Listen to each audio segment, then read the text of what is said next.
Imagine your past is a house that you escaped. And inside that house, there was a fire.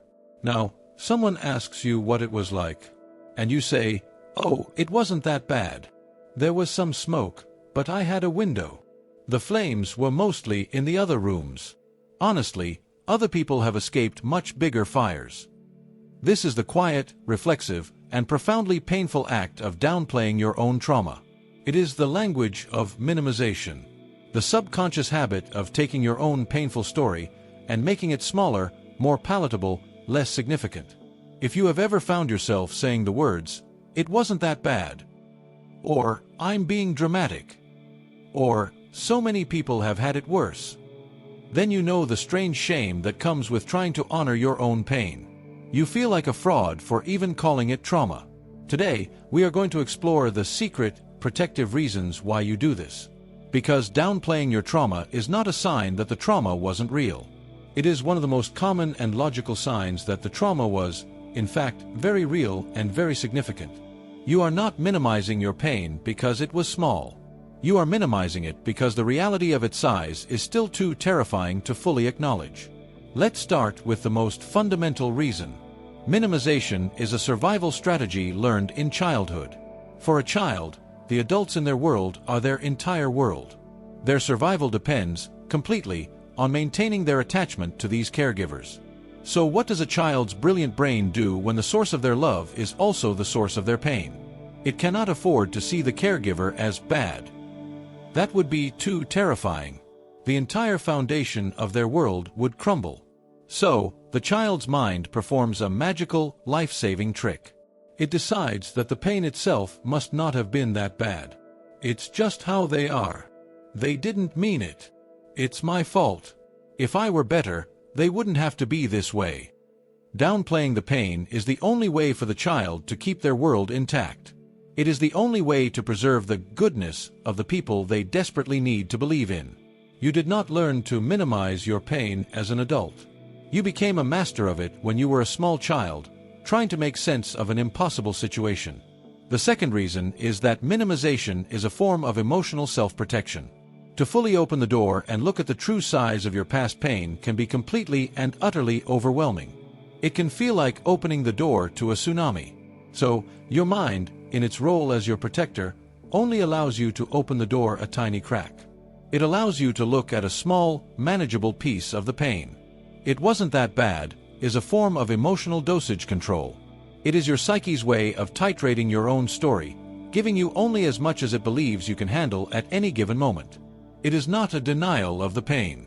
It is a profound and intelligent pacing of your own healing journey.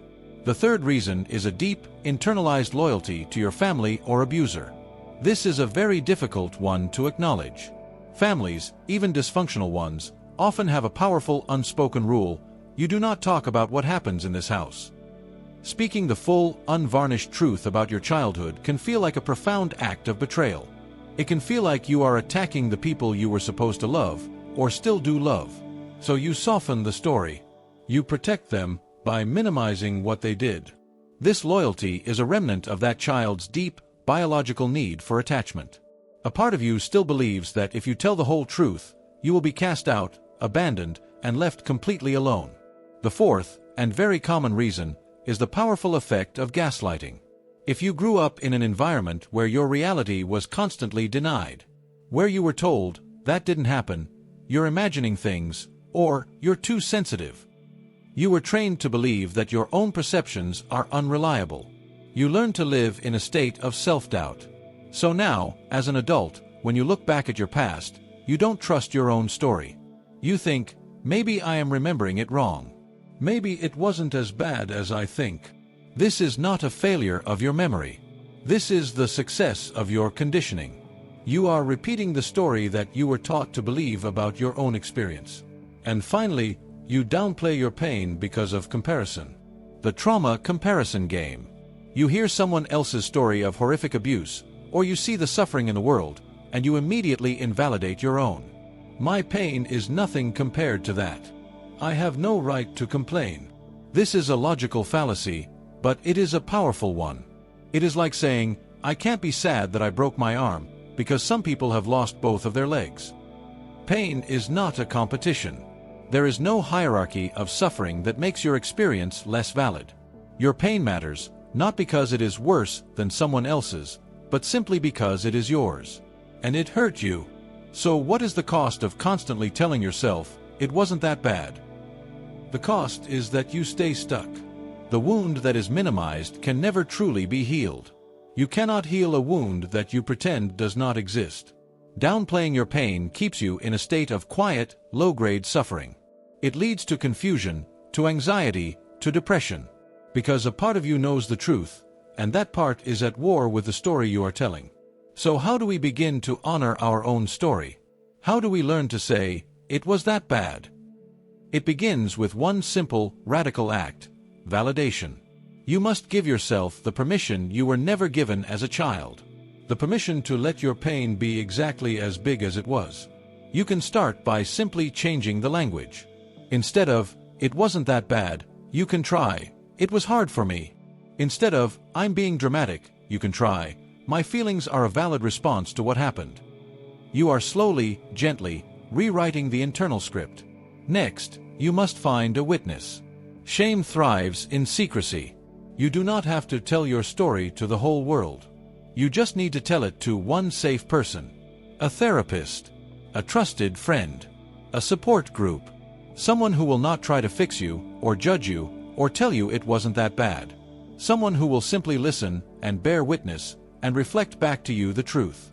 That sounds incredibly painful. I am so sorry that happened to you. The act of being seen and believed is a powerful antidote to a lifetime of minimization. And finally, you must connect with the anger. Often, underneath the minimization, there is a deep well of righteous anger. Anger at what was done to you. Anger at what you lost. Anger is the emotion that tells you, what happened was not okay. Allowing yourself to feel this anger, in a safe way, is what allows you to finally stop protecting the people who hurt you, and to start protecting the part of you that was wounded. Your story is not a burden. It is a testament to your resilience. The act of downplaying your pain was a brilliant strategy that helped you survive.